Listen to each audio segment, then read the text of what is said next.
और आज ईमानदारी से उसका उपयोग हुआ होता तो मेरे मुसलमान नौजवानों को साइकिल के पंक्चर बना करके जिंदगी नहीं गुजारनी पड़ती।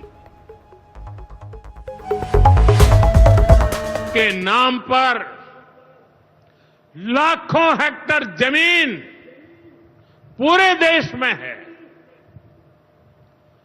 इस जमीन, इस प्रॉपर्टी से गरीब का, बेसहारा महिलाओं बच्चों का भला होना चाहिए था।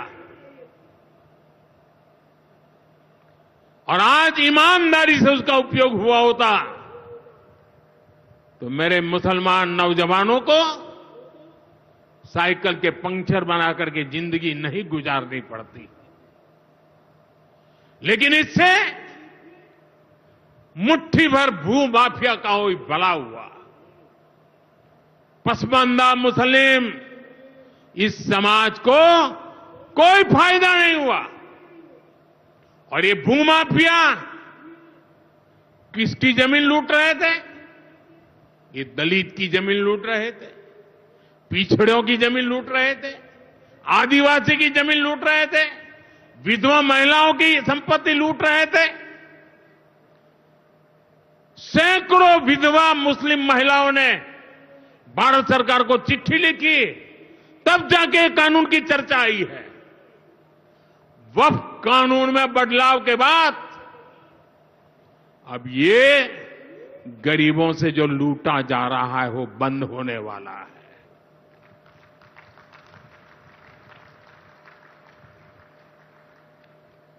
और सबसे बड़ी बात, हमने एक बहुत बड़ा जिम्मेदारीपूर्ण महत्वपूर्ण काम किया है। हमने इस वक्फ कानून में एक और प्रावधान किया है। अब नए कानून के तहत, वक्फ के कानून के तहत किसी भी आदिवासी की जमीन को हिंदुस्तान के किसी भी कोने में आदिवासी की जमीन को, उसके घर को, उसकी संपत्ति को ये वक्फ बोर्ड हाथ भी नहीं लगा पाएगा। ये आदिवासी के हितों की रक्षा करने का, संविधान की मर्यादाओं का पालन करने का हमने बहुत बड़ा काम किया है। नए प्रावधानों से वक्फ की भी पवित्र भावना का सम्मान होगा।